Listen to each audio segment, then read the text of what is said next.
No. And that's no, the no, problem.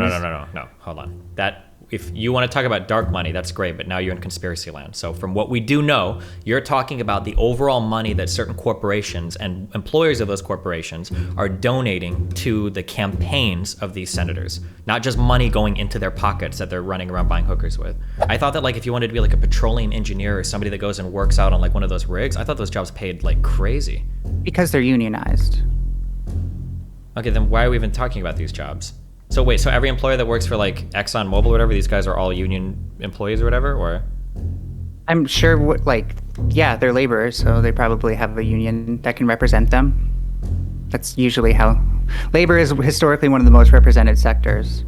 Wait, then if labor is one of the most represented sectors, then how do we live in an oligarch? Pardon? The government is not choosing not to act on behalf of the oligarchy. That's not what an oligarchy is. If the government has the ability to not do that based on what people are voting on, how can you say you live in an oligarchy? And number two, what you're describing is exactly the opposite. The more developed an economy becomes, the harder it is for a startup to come and be competitive. Because once you've reached something, the term is an economy of scale, all of the costs of doing business decrease such that it becomes incredibly hard for a startup or a new company to compete with you. Can you explain what an oligarchy actually is? So in Russia, many people that are close to Putin are literally the same leaders, a lot of industries in Russia. A lot of the power has been consolidated under a few select people. These people are either personal friends with Putin or members of the government. That's an oligarchy. You have a government that's ran by people that are owners of large swaths of the industry inside of your country. That's an oligarchy.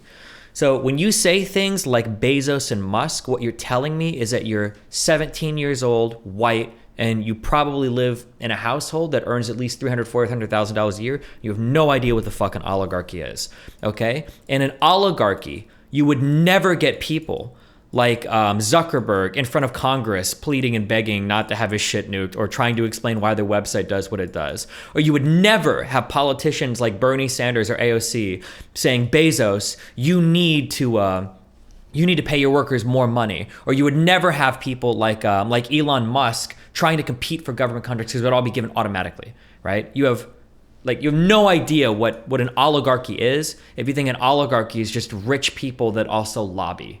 Hello. Hey, how's it going? Good. I've got a cam if you want to put that on. I don't know if you care. No, it's all good. Cool. So, yeah. Anyways, how's it going? Okay. Just doing what I'm doing. Okay, so you think that... Do you want to start or do you want me to start? I did want to ask you what your definition of an oligarchy is before anything.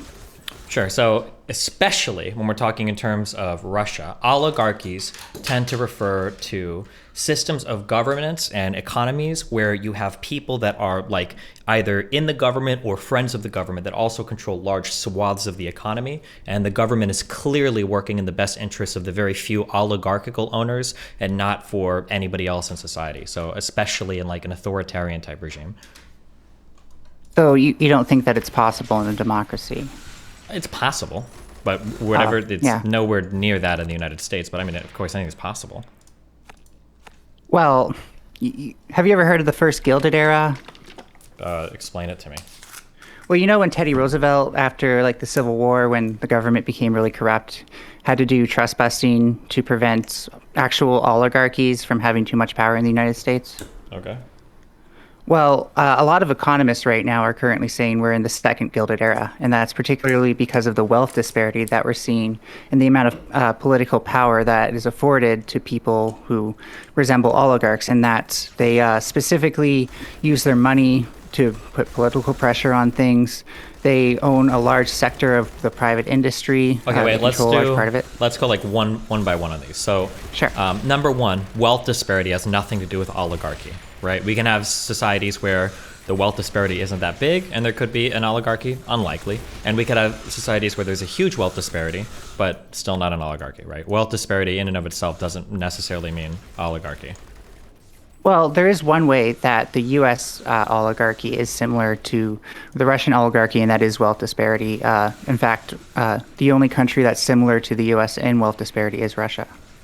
Yeah, but still, wealth disparity doesn't really speak to whether there is an oligarchy. That's just not really what an oligarchy is. Like, It plays a huge factor. Absolutely not. Absolutely not. So you don't see any way that it could.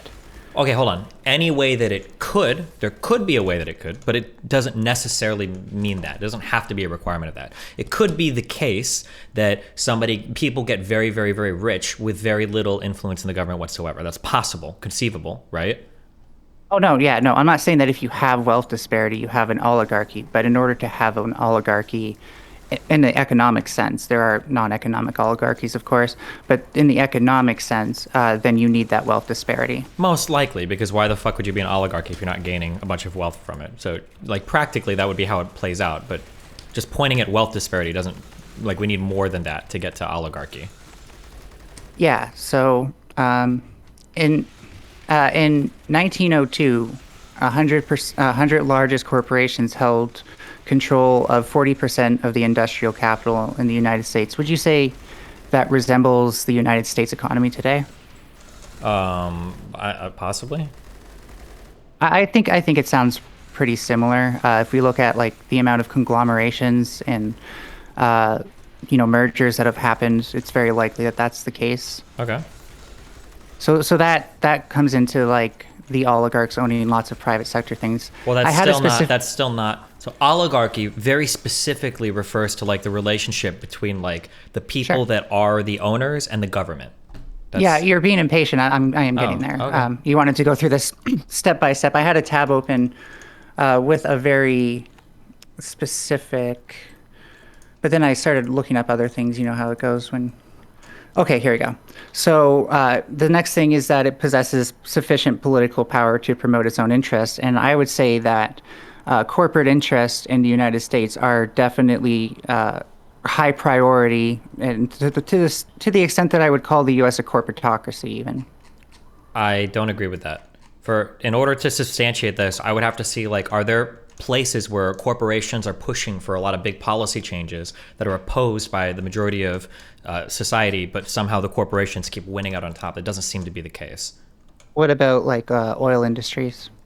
Yeah, it doesn't seem to be the case. Yeah. You don't think that with like private land ownership that the government often, does a lot of things that help corporate interests? So like when it comes to like the amount of land that we have to take from, say, the native people in order to do oil pipelines or drilling, you don't think that, the corporate interests take priority there? It's not about corporate interest. It's about where does corporate interest clash with like normal citizen interest. It wouldn't surprise me if the government usually did a lot of things in corporate interest, but that's because corporations represent the largest shares of our markets, both our economic, like our goods markets, our services markets, and our employment markets. So like if you've got like an employer that employs half the nation, and then you see that like the government is doing a lot of things for that employer, that's not an oligarchy. Like it wouldn't surprise me that a lot of people would be in favor of that particular thing. So I'm trying to find, there has to be examples of like, here's something that's not really good for most of society, and here is an example of like an oligarch benefiting from it at the expense of most of society. So for instance, in Russia, there's a lot of power that is concentrated through a few party members, and when they lose trade deals or get sanctioned by other countries, that substitution effect where their own industries start to produce more because people can't buy outside, it's hurting the average citizen because the affordability of everything goes through the roof, but it's benefiting the select few power owners in that country that have that oligarchical control over those sectors of the economy. Sure, I'm not here to talk about the sanctions necessarily, but you don't think that if, the U.S. was sanctioned in the same way that the same thing would happen? I'm just saying, like, they're comparable. How?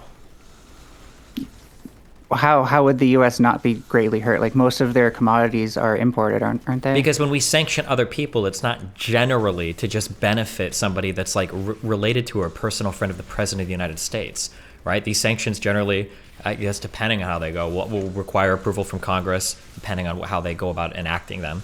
But they're done at the at the broad support of the American people. Like, it's pretty rare that like we do a sanction and every single person in America fucking hates it, and the government's just doing it to enrich like friends of the president. I'm not aware of that happening in the United States. Maybe it doesn't. I'm just not aware of it. Again, this isn't the topic, but I have seen stuff that says that the sanctions on Russia will actually hurt the U.S. economy. So I'm sure sanctions on the U.S. would hurt it too. Sure, a little bit, sure, but not as much as it's going to hurt the average Russian citizen.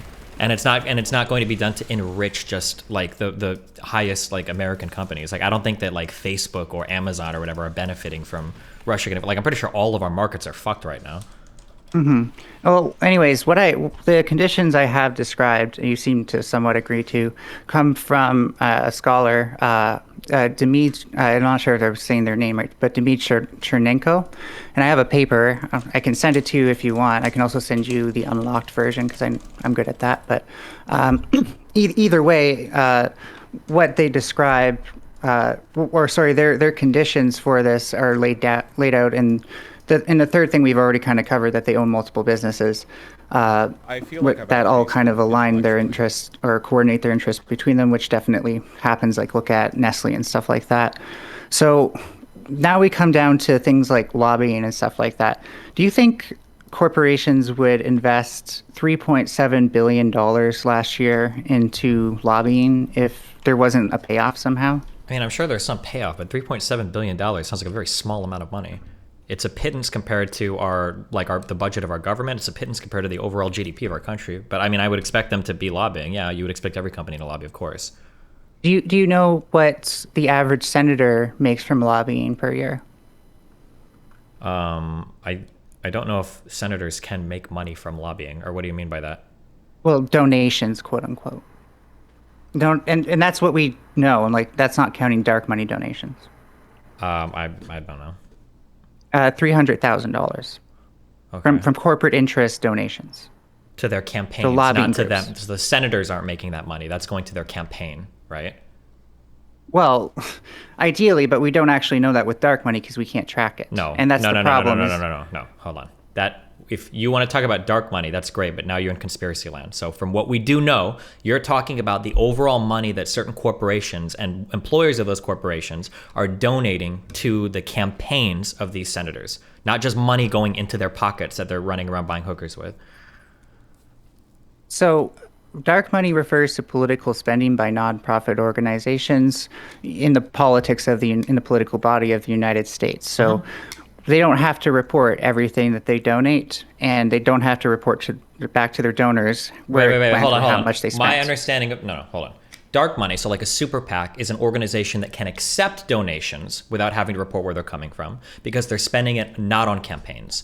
So a super PAC can receive money and not report on who it comes from, but they can't send an unlimited amount of money untracked to a certain campaign or senator. That would be illegal. The dark money is the political spending. That's how they get their dark money. What you're describing. No. Candidates don't get dark money. Dark money goes to super PACs. Candidates can't receive that. On behalf of political causes, and guess who donates to super PACs more than anything? Who? Corporations. Sure, probably. I would expect them to, right? Yeah, and so this is how we get our lobbying. Yeah, but the question is, but that's what I would expect. If I had a corporation that represented the interests of 20 or 30 or 40,000 employees, and they were donating money towards like their causes that benefit the corporation, it's also on behalf of their employees as well. Like that's not surprising to me. What I need to see is you need to show me there are ways where corporations are doing this to the detriment of the average citizen. It's harming the average citizen, and somehow they keep winning out because of their money versus the will of the average citizen, like what would happen in Russia. Yeah, you said that they represent all of their employees. Do you think corporations do a good job representing their employees? To some degree. It's going to be part of the business. I'm sorry, I wouldn't agree. I think the reason that we have unions are because corporations don't represent their workers, they exploit them. So corporations are in some ways representing their workers, but it's not their primary interest, right? Obviously, employment is a cost of doing business. But I mean, like, to some extent, how often do workers get profits from corporations? Sorry, I'll be sure not to cut you off too much because you're not doing that to me. A worker would never get a profit unless they're part owner. Yeah, exactly. So when profits are the motive for corporations to do this lobbying, how often are they really representing the interests of the worker? Well, I mean, the interest of the worker is going to be to some extent a byproduct of seeking more profits. That's why Google doesn't hire people for $40 a day, right? Sorry, can you rephrase that? I'm not sure. It seemed like a non sequitur to me, So but I'm sure it makes sense. Google's bottom line is the amount of profit, right? Revenue versus expense that they have at the end of the year. But part of ensuring they make good profits is to at least pay their employees some sort of competitive wage or give them some sort of competitive package, right? So they're not like directly representing the interests of their workers because that's not their job. But to some extent, they're going to be concerned about those things. That might be true for like smaller corporations that aren't already like where the industry isn't already, monopolized on. But there are industries that are monopolized on, and that's less the case. And that's where we see our corporate oligarchies. Wait, what industries are non-competitive now? Because tech is like the biggest thing in the U.S. and like the FANG, this stuff is incredibly competitive. I wasn't referring to tech. I was referring more to oil. A lot of food industries. Wait, hold on. I could be wrong, non-competitive. but don't oil jobs pay more than like any other jobs in the U.S.? I thought that like if you wanted to be like a petroleum engineer or somebody that goes and works out on like one of those rigs, I thought those jobs paid like crazy. Because they're unionized. Okay, then why are we even talking about these jobs? So wait, so every employer that works for like ExxonMobil or whatever, these guys are all union employees or whatever, or? I'm sure, they're laborers, so they probably have a union that can represent them. That's usually how labor is historically one of the most represented sectors. Wait, then if labor is one of the most represented sectors, then how do we live in an oligarch? Pardon? If labor is one of the most represented sectors, then how do we live in an oligarch? Most represented sectors? I No. thought that's what you just said. I'm sorry, did I misunderstand? So first of all, corporations and governments have worked in tandem for a long time to try to bust these sort of unions. So just because they've been there historically doesn't mean that, there haven't been oligarchical, corporate pushback on this stuff. On the other hand, though, the fact that it's the most represented is a historical thing. Labor unions have just fought the hardest, really. Look at it like miners and stuff like that. Okay. So it's really not a proof against oligarchy. It's more like it's there because this has been like a place where energy has been kind of a industry that wants to be monopolized over and over again. Okay, I should have asked this right at the beginning. What is an oligarchy to you? What does that mean? Well, we already walked through it. So like I said, I'm going to bring up the list again because I have a terrible list-based memory. Just give me a second. Where did I have that? Of course, I lost it. It's on the Springer thing. There we go. So back one more. Thank you for waiting. So it's when the owners who use so people who possess sufficient political power to promote their own interests are also the largest private owners in the country. This is according isn't that a to description? an academic definition. Okay, so firstly, doesn't this describe every single capitalist economy in the world? I think capitalism incentivizes it. Well, no. Doesn't this literally, by definition, so people who possess sufficient, whatever that means, political power to promote their own interest are also the largest private owners in the whole country? Isn't that every single capitalist economy? Like what would be like? I'm sure if I go to Sweden, the richest people there are probably private capital owners. If I go to Norway, if I go to Finland, like even the Nordic countries. Again, Roosevelt's trust-busting measure shows that you can't have a separation of state interest and corporate interest. Here I'm saying that state interests and corporate interests are so tangled that by having a large control of part of a private sector in an industry, you basically become an oligarch. Wait, how can you ever disentangle corporate interest and state interest? These things are always going to be inexorably tied together, no? I'm sorry for having too many tabs open, but I do have the thing open on what Roosevelt did, I think. Yeah, there we go. So, oh, okay. Like, can't corporate interest be public interest? Is that not the case? Well, no, they can be. And, it's not to say that literally every corporate interest is against it. That was never. Yeah, that's what I'm trying to figure out. Like, are there things that corporations are pushing for where it's like, oh my God, these corporations push for these things and they're ruining society. Like, this is bullshit. But it's just because the corporations are so cozy with the government, it's basically an oligarchy. This is like, that would be what I'm thinking of. But I can't think of examples of that kind of stuff.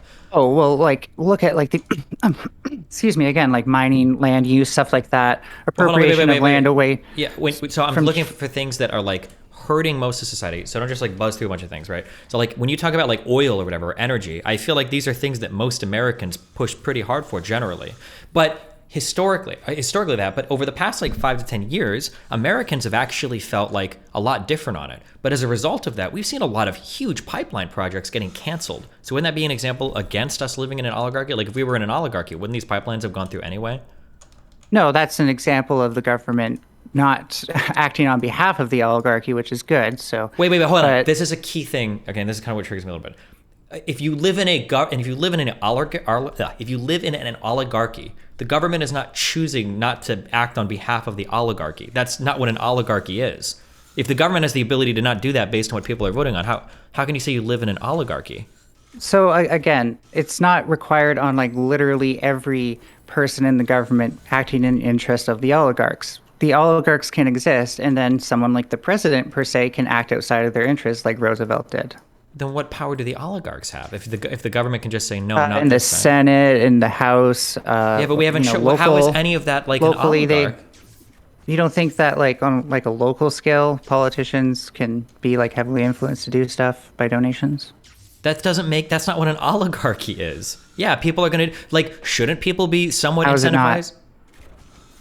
No, because raising funds for a campaign is not an oligarchy. There's no relationship between the government and private sector there. Because no matter how much money you raise, if you're doing really unpopular shit, you can still lose elections. That's why it's not an oligarchy. And we saw that play out a ton in the past campaign cycle in the United States, where there were some people that raised like 2 to 1 in funds, and they still lost their elections. What I'm saying, though, is that the power doesn't begin or end with what the president does. That's not like where all the power in America is centered. There's other ways to influence politics in America. Sure, but influencing politics, the fact that you would even need to influence politics means that it's probably not an oligarchy. Like in Russia, Putin's friends don't have to spend money or do things to convince the people or the government to like act in their interest. They just do. Because it's an oligarchy. I don't think the condition you're creating would actually like negate any definition. Like how do you figure that like we can't have it so that way like the government, like the corporations actually have to spend money? Like everything's so entangled already that like for example with defense spending, they don't really even need to lobby. It's just taken for granted that if you're have a contract defense, you're going to get more and more money. Hold on. I will tell you, it is absolutely not taken for granted. These private military contractors will fight to the fucking death for contracts. If you work for Lockheed, Boeing, Raytheon, you are ultra competitive when it comes to competing for the government contracts there. That is absolutely not true. But do you think it's normal to only have 3 companies be like the major competitors for that sort of thing? How many? I mean, depending on what you're talking about, yeah, it could be. No, really not in a developed economy. Maybe hold on, hold on. Wait, in an emerging economy. No. It's the exact. No, let me point something out. What you're describing is possible in an emerging economy, but in a developed economy, there would be much more to this than that. You've specifically described a private sector that is only available to established businesses. Okay. Nobody else can find their way in there. No. Okay. Firstly, there are way more than 3 defense contractors. I named 3 off the top of my head. Number 1, okay? And number 2, what you're describing is exactly the opposite. The more developed an economy becomes, the harder it is for a startup to come and be competitive. Because once you've reached something, the term is an economy of scale, all of the costs of doing business decrease such that it becomes incredibly hard for a startup or a new company to compete with you. If I wanted to sell clothes and outperform Walmart, it would be incredibly difficult for me to do so because I don't already have the economy of scale, all the supply lines, all the discounts I get for buying in bulk, whatever. I don't have that available to me. Yeah. So. For sure, and this is one of the things don't say that, yeah. It's exactly the opposite that what you just described. So no, when you say it's not. Okay, because what you're describing is how we get to an oligarchy. No, but again, once we're at the oligarchy, you don't just have either exclusive control of the private sector, or it's not an or condition, or political control. You have both of them. Okay, do you think that we live in a worldwide? Why aren't there a whole bunch of people competing with like Intel and AMD for manufacturing chips? It doesn't have to apply to every private sector. What? Okay, how do you determine which ones it applies to? Well, to be honest, I've I'm not like an economist and I haven't followed the news specifically, but this is something for people to discern on their own. I'm just here to present you with the fact that this exists in America and there are private sectors that have this. I had to prep before this while also going to work quickly to check on something, so I didn't have the most time to get everything together. But there are clear examples, and I feel like I've already provided a couple through You haven't given me a single how one. how we appropriate land, defense contracting. Wait, how we appropriate land? Can you explain that? How is that an oligarchy? Well, do you think, again, that if the U.S. government was representing the people, especially the people who have treaties on that land, they would have broken those treaties for corporate interest? Who do you think has a higher number of people concerned with energy from lands? Do you think it's natives on those lands, or do you think it's U.S. citizens that want to take advantage of lower energy costs? I think the government has to respect its treaties, and when it doesn't do that, you're in a fundamentally different topic. Okay. No, but because we're talking about whether or not it's an oligarchy. So my question is the government representing? That wasn't even my point, though. You're voting my point, because my point is when the government will break treaties for corporate interest, it shows that the corporate interests matter more than established law. But it's not about breaking treaties for corporate interest. It's about breaking treaties for citizen interest. That makes it definitional. No, I disagree. Do you think that energy companies in the United States don't also have interests that coincide with the average American? I think America can even move away from oil or continue to import oil, but doing this pipeline is purely for the profit of oil companies. It's not purely for the profit of oil. It's for the reduced energy costs for Americans. Reduce energy costs for who? For Americans that drive their cars to work every day. So why doesn't the government just subsidize oil so that way it's cheaper for Americans? One, there already are a lot of subsidies on oil, but two, because you can't just have the government infinitely subsidize everything in order to make it affordable. I think if the government can avoid breaking treaties by spending more money on that instead of defense contractors, then yeah, that would be preferable. That might be the case, but nothing that we're talking about right now has anything to do with oligarchies. Yes, it does. Because again, the government clearly shows that it favors corporate interests. No, you keep saying corporate interest, but what I keep saying, and you don't disagree with me because you know I'm right, is that corporate interest can also align with the interests of the average citizen. This is the invisible hand, literally. There are corporate interests that are also the interests of every American. So how come the government doesn't have public services in these areas then? Because Americans, for whatever reason, don't seem to be as big up on public services as Europeans are. Well, a lot of economists would attribute it to the fact that corporations have a lot of political power in these areas and do campaigns to prevent privatization.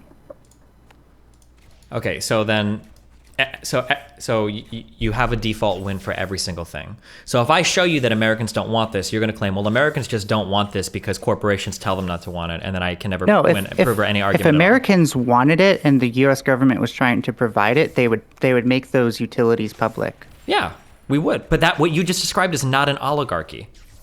No, I'm not saying that again, I've already given the conditions for an oligarchy, and you haven't disagreed that those conditions exist. I'm explaining to you more substantial proof that the government is only concerned about corporate interests and will do so at the disinterest of the public. Where does that happen? But I'm trying to figure out where the privatization of industries that interest the public. But which industries were privatized where the public was like, oh no, don't do that, don't privatize that, and then the government did it anyway because it's an oligarchy? Where does that happen? Plenty of energy industries. What are you talking about? Where? Wait, hold on. First of all, a lot of our local energy was utilities it California or Texas that had their energy industry fail because it's privatized? Texas, but that's because it's Texas. The people wanted it. That's what they voted for. They're the only, but they're also the only. Yes, they're the only group of people in the country that are like that, though. They're the only people. Yeah. So again. So if we lived in an oligarchy, wouldn't every single state follow that model? But they don't because nobody else does that. It's just just said that only Texas wants that. So why would every state follow that model? Because an oligarchy means that a private business could forget what the people want and just do what they want. That's what an oligarchy is. Yeah, they do that. Then why haven't they done it in other states? I only came up with one example. But your exception proves the rule. The fact that Texas is literally the only state that does that kind of goes to show that, okay, well. I'm pretty sure also California had the same thing. Isn't California Power also privatized? I don't know. My understanding is that Texas is the only energy market in the state like that. I've never heard another. I lived in California. I don't think it was private. Yeah, it's owned by private investors.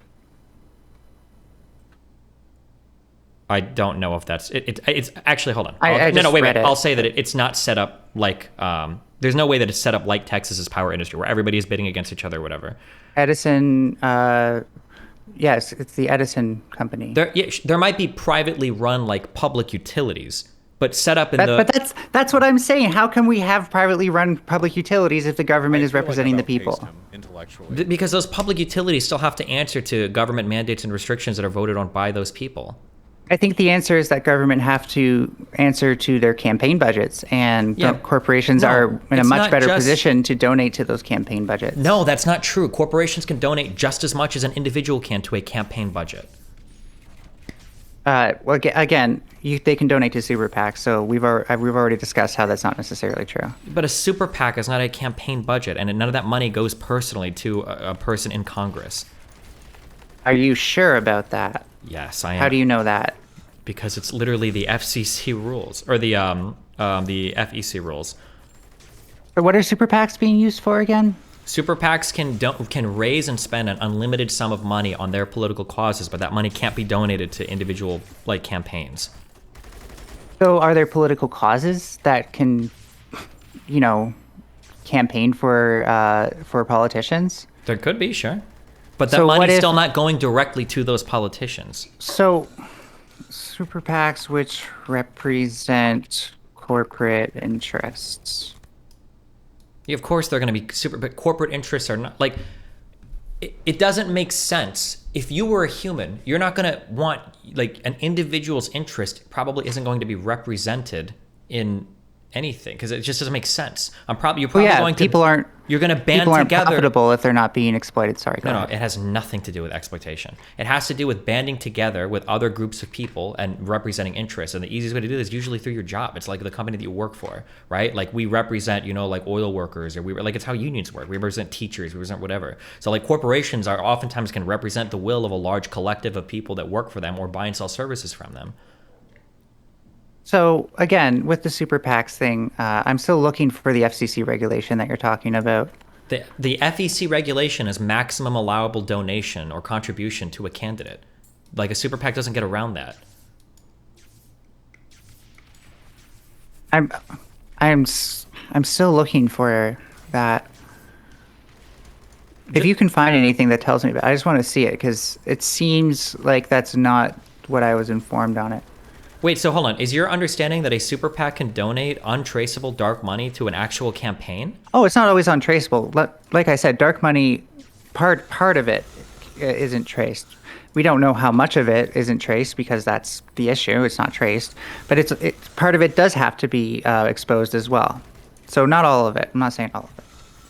Okay, so you think that super PACs can donate money directly to campaigns? I just don't see anything that says that they can, and that was my impression of them when I learned about them. Can super PACs donate to campaigns? I typed in something similar. I'd be surprised if you have different results. They can't coordinate spending with the candidate or the campaign they're trying to help, even though the groups are often run by former advisors to the candidate. This is from the I'm sorry, I've never had to look this up before, because this just isn't how it works. Yeah, this is from the Washington Post, though. It sounds like they can donate to. No, they cannot. A super PAC can't donate to a campaign, or they might. Oh, I'm sorry. Hold on. Wait. Hold on. Let me back up. A super PAC might be able to donate to a campaign, but if they can, it's going to be whatever the FEC maximum donation is, like $5,000 or $3,000 or whatever. It's going to be whatever. Or the money that can be traced, yeah. But no. For all money, there's not untraceable money flowing from super PACs to candidates. You still are under those same FEC. Are super PACs for profit? I think super PACs can be for whatever the fuck they want to be for. But if they can declare themselves as a nonprofit. Yeah, it says, I can see a headline right now, super PACs versus other types of nonprofits. So it's a type of nonprofit. So therefore, they would actually be able to participate in things that are defined as dark money. Here you go. Okay, a super PAC is a political committee that can solicit and spend unlimited sums of money. A super PAC cannot contribute directly to a politician or political party, but it can spend independently to campaign for or against political figures.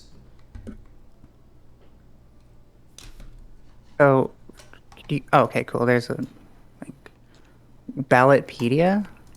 Never heard of this. This is like election. I'm not doubting I know, it. I'm just telling you that as somebody that's like raised money for and campaigned for people and everything, I don't know if that gives me any credibility, or if you just want to Google the Supreme Court case and understand the differences. Like, there are FEC limits to how much anybody can contribute to a candidate. Like, just think about for 1 minute what you're saying. We could Google any candidate ever. Like, how much money did Hillary Clinton raise in 2020, dude, though, 2016. like, again, right, hold on. Wait, how much money did she raise? What was it, like $1 billion or whatever? Like, if super PACs can raise unlimited amount, she got $623 million in her campaign. How much money was spent on this election cycle, though, right? Super PACs can't just funnel unlimited money into candidates. They're under the same contribution limits as any other entity. I'm not claiming unlimited. I'm not there to know, and I'm not an expert. But what I am saying is that they pose as a nonprofit, and so they have an ability to spend dark money. Wait, why do you keep saying dark money? What is dark money? What does that mean? Back to the tab, since I'm terrible at just defining things off from the top of my head. It's just my ADHD. I really should organize my tabs before these things, but I didn't want to take too long. Dark money spending. In politics of the United States, dark money refers to political spending by nonprofit organizations that are not required to disclose their donors. So that's a super PAC spending money on things, but not contributing it to an individual politician. That's just them spending money on things. No, in this case, the super PAC is the donor. No, they're not the donor. We don't have to know when they spent it. No, the super PAC is not the donor. Okay, here's an example of a super PAC. Let's say that there are two candidates running, candidate A and candidate B in my district. Let's say I really hate candidate B, but I don't want to like work with the campaign. I'm going to make a super PAC, and I'm going to call that super PAC like, Save the Trees or some shit. And it's going to be a super PAC that runs ads to attack candidate B. Now, as long as I meet all of the rules of the FEC, I can raise as much money as I want. I don't have to report who donates money to me or not. And I can run ads and everything, attacking candidate B and talking about saving the trees or whatever. And I don't have to report any of that, but I can't actually send any money to candidate A. No, okay, I get that. But again, how do you know that that's not happening when they're not, when like, for example, a politician is not required to disclose their donors? No. How are you sure that the FEC is regulating this? Politicians are required to disclose their donors. They absolutely are. If you look up any politician, I'm pretty sure online, you can get a record of every donation they've received. You can look up names. You could go look Hassan, whatever, Stephen Bonnell. You can look at names and you can look and see monies that individuals have donated to campaigns. Every politician is required to report their donations. It says that they can spend their money to influence elections, which was back to the point. I got caught up in whether or not we can donate to politicians, and you were right about that. Sure, that's fine. Yeah, we can back up. That's not relevant. But yeah, they can being spend able their money. to influence elections is the key thing. And even it's been shown that I think it was $250 million was used to promote the Supreme Court nominee Amy Coney Barrett. So clearly they think that this is a worthy investment, and that various interest groups will do, even if it's not in the interest of people. Yeah, but again, an interest group is not an oligarch. Again, I'm not saying that. I'm saying nothing that you've corporations said implies an oligarch. I'm saying that when corporations are super well represented by government instead of like the people in a nation with extreme wealth disparity, it's probably because the corporations have a lot of power. Which voters are not represented? Who is going out and voting and their will is just not being represented?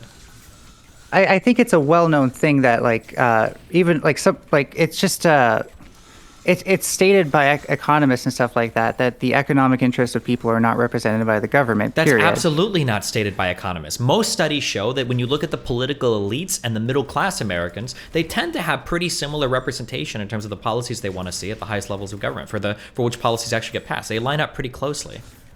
But who do you think is better in terms of like actual like electoral politics at voting with their dollar in this case? The person who can donate $10 to a super PAC, or the person who can donate 250 million? Person who can donate more money might get more airtime and stuff, but that doesn't guarantee that their policies are going to be passed in the government, because if the voters again, no one's talking about guarantees. Okay, it's not hold an on. absolutism. And an oligarchy, it is a guarantee, because you are yes, it is. Unless there's a violent revolution, that is what an oligarchy is. You're conflating these things as an unnecessary condition. If you tell me that this is what you're saying, corporations have a lot more influence than an individual. True. But if enough individuals vote, they can overcome the corporations. That's not an oligarchy.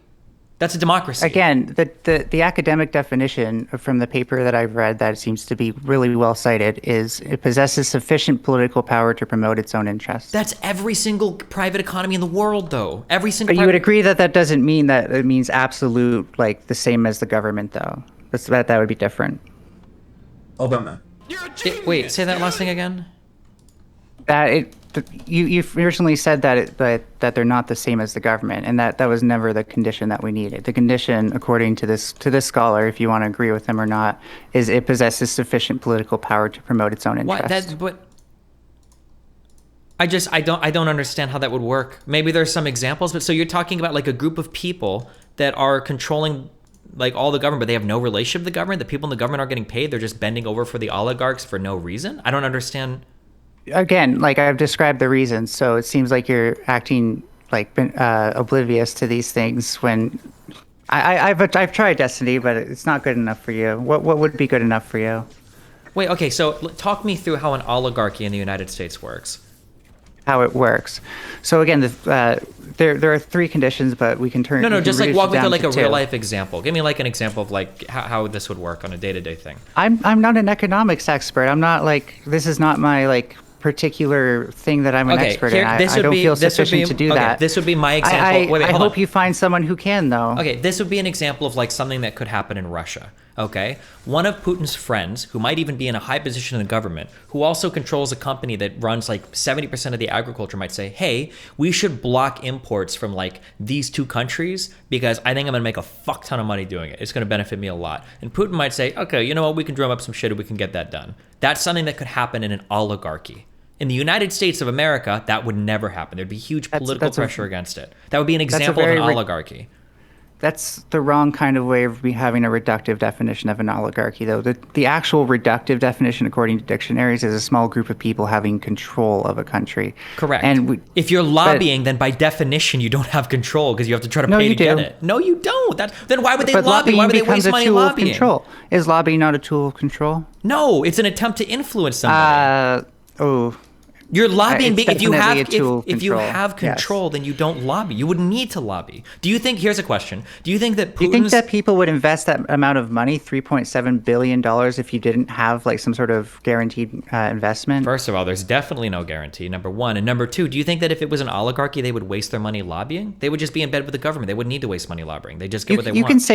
You can say there's no guarantee, like there's nothing written down on paper, sure. But I'm saying that, again, $3.7 billion shows that some people expect something to happen. Do you think $3.7 billion is a lot of money when talking about the entirety of the U.S. economy? When we're talking about spending to influence U.S. politics, yes. Okay, it's... Again, $300,000 per senator. First of all, wait, what do you mean $300,000 per senator? That they receive to their campaigns. That means a lot to a career politician. And I wouldn't say that there are very many Democrats or Republicans who aren't career politicians. Are you just taking... are you just taking 100 times 300,000 to get to that whatever number you had earlier? Or what do you mean? No. Okay. No, those are separate statistics. Okay. Also, $300,000 doesn't go to the senator. That goes to their campaigns. Also, I don't even know if that's a lot of money. How much does the average Senate race cost? Ballotopedia Senate race cost. We'll look at California. Fuck it. It probably depends where you're at too. I'm sure some places are cheaper than others. Okay, so looking at like elections in California 2022, these people have already raised collectively like over like $8 million, I guess. So 300,000 per senator in a year, that doesn't even sound like any real money. That's an average, so, but there's also senators who take no super PAC money like Bernie Sanders.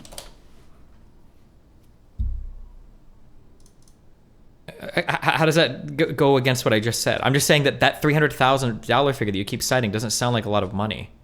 Well, it's not a lot of money until you consider that there's a potential for dark money donors to be in there. And No, then there is we no, don't- but no, that's not true. Yes, there is. No, that's Yes, not how there dark is, money works. Because the statistic has to do with corporate donations There- that we know have to do with corporate interests. And since there's dark money that can be Campaigns donated don't to super take- PACs, we don't know No. if they have corporate interest or not. Campaigns can't take that money. They can only take up to the maximum allowed, which is like $3,000 or $5,000. Like a senator can't take $300,000 from a super PAC. That doesn't work that out. So again, when it the statistic I was citing, maybe it was a little disconnected, but it was for super PACs. So Okay. If that it was if what you statistic- just said was for super PACs, I understand more. That number is completely made up and bullshit. And wherever you read it from, either you misunderstood it or they're a conspiracy theorist and they have no So evidence. that's it. That's just a conspiracy theory now. What That's all you you're got? telling me is that those people are breaking federal election commission law in the United States. That if some individual entity is donating $300,000 to a senator, that is breaking the law. No, I'm not saying super PACs. I'm saying that these senators receive, because like they'll campaign for them, it's still considered receiving money for their campaign. $300,000 on average, from what we can tell, because super PACs can receive money from nonprofit organizations which can't be traced and may have corporate interest in mind, but we wouldn't know. Okay, so the you're saying that they've $300 gotten average that much is in. that of what we know, but there's also dark money involved that we can't keep track of. It's not a conspiracy. I know you think it's a conspiracy, but dark money definitely exists. Well, no. What you're you keep calling it dark money, but you didn't even know what that meant until like 2 minutes ago. Okay, so I'm not saying that it's No, I've known what it's meant for a while. Okay, explain it to me one more time then. So it's a rule in the United States that in politics, nonprofit corporations can donate money and not have it traced, not have to like reveal, or can spend money and not have to reveal wrong. who their donors were. That's wrong. Okay. Sorry, they can. No. You don't know what it means, but that's fine. I don't care. I but you- misworded myself for half a second. Chill the fuck out. Okay, go ahead and explain it again then. It's that they can spend money without it being traced. But without it being traced. Like I said, I'm not good at giving definitions offhand. I'm trying to do it without looking at the tab. They can spend it without revealing who their donors were. Okay. I'm never going to do that again. I'm just really bad at what gets dark money. What gets dark money? Like Super PAC. Okay. Anything that receives donations from a nonprofit, that's a political cause. Okay, but PACs have to report it and campaigns have to report it if they get money. So a super PAC that raises quote unquote dark money, if any of that money goes to a campaign, that has to be reported. It's no longer dark money. But again, I'm saying that, but you also know, that, like you said, they can spend money that's aligned with the campaign, but isn't to the campaign. True, that is correct. But the senators don't get it. So it's a little bit weird to say like a senator gets $300,000. They don't. You can say that they have like in-kind advertising or people might campaign alongside them, but the campaigns aren't allowed to coordinate and the campaigns themselves don't get money from those super PACs. Dark money into a super PAC doesn't go to a campaign. It doesn't go to the campaign, but I'm pretty sure if you're a career politician looking to do this until retirement and someone says, hey, I can make sure you can virtually guarantee that you get reelected because you're going to have a campaign with like 10 times the amount of spending but that's not on how elections work in the United States, though. You can't just buy an election. There's been plenty of times where people have outspent their opponents and lost dramatically. I think that there are a lot of economists who would disagree and say that people are the average American citizen has very little political power compared to the corporation. There aren't credible people that would say that. There was one study that got published by I think Gillens and somebody else, and that's been debunked like 50 million times. Nobody credible believes that. I'm sure right-wing think tanks were very well paid to debunk it. So Sock Done Left is one of the biggest people on YouTube that have debunked it, but literally anybody that I don't always agree with them, so that's okay that they did that. Okay. Anything else? No, not really. I think it would be really good for people like you to talk to people that live in Eastern European countries or live in Russia, so that instead of like running around on Twitter screaming that like we live in an oligarchy, you can like actually get some perspective on what it is like to live in some of those countries. The amount of representation that we have here in the West is unbelievable in the United States. The ability for us to vote and get politicians to do things is so crazy. We can do things that fucking destroy our own economy, but we're able to vote that much. Yes. Which is a huge influence that we have on our system. Well, okay, you've made a leap of logic there, and I think you should look into what a person's vote actually does versus a dollar spent by a corporation. But The person's vote is more important. Like that's why people can spend a ton of money on elections and still get crushed. Like, so what makes people vote though? Is it like just being simply a better candidate, or is it having the better advertising campaign? Because in America, people seems vote like on a it's variety the of latter. interests. Yeah, I know. Like progressives thought that for a while, and you saw them get absolutely fucking crushed in elections. Was it the Nina Turner one where she outspent it 2-1 and then blamed the Jews? I think when she lost her election anyway. Only outspent it 2-1. I think she did outspend 2-1, and she still lost. So like, Well, yeah, progressives are fighting a hard battle, so I don't think yeah, that because means they're not anything. because their policies aren't popular. That's why the battle is hard. Yeah, because capitalism is the dominant dogma right now. Even if it's not in the people's best interest, people have been indoctrinated to think it is. And you think that all those people have been indoctrinated? Would you say that people that come from South America that hate socialism, have they been indoctrinated by capitalism as well? Who hate socialism? Like find a brown Depends. person that's from South America and not Can you- from UCLA and Can you ask give them an what example though of like a specific country that was socialist? they think. So anybody that came from Cuba, anybody that came from Venezuela, like do you think that these people generally have good opinions of socialism or? I don't know how you can be from Cuba and have done to you what America's done to you simply because you're a communist country and think that like, capitalist countries are any better. You just Like that's all because of sanctions. Like Cuba's only like that because of sanctions. If they could actually do world trade, like obviously they wouldn't be in the position they're in. First of all, we don't know that. Secondly, Oh, them being come sanctioned. on. Secondly, That's just naive. That's just like vacuous, like defending oh, so you of think capital. Cuba's just like that? know- So Cuba, what they need access to you capitalist seriously markets think- and like they you can trade seriously with the think rest of that- the world. They just can't trade with the United States. Is our think economy so that- powerful? Sorry, go ahead. When are their cars from? What year are their cars from, Destiny? Do you think that their quality of life wouldn't even be an improvement? I'm sorry. Wait, what do they need? F-150s and Chevy Silverados? Buy cars from Japan and other countries. No, like in I'm Germany. not saying they. Okay. Quality of life is not about needs. Quality of life also involves wants. So having nicer cars would improve their quality of life. The nicest cars, as much as I hate to admit it as a proud American, don't come from America. They come from Japan or Germany. Yeah, and Cuba can't participate in those markets either. Really? Yeah, U.S. cuts off all international trade to Cuba. That's not true. There's certain countries that still do it in No, defiance hold on. of America. The United States does not cut off international trade from Cuba. That's not true. Also, There's also, a reason, Destiny. There's a reason they can't get modern day cars. I'm telling you yeah, right because now. their mode of economy sucks. They've got some of the most fertile farmlands in the world, and they can't figure out how to fucking run it. It's just not an efficient way. Wow, victim blaming much. Holy shit! It's not victim You blaming. really should look in the. Yeah, you should look into the history of Cuba. You're very.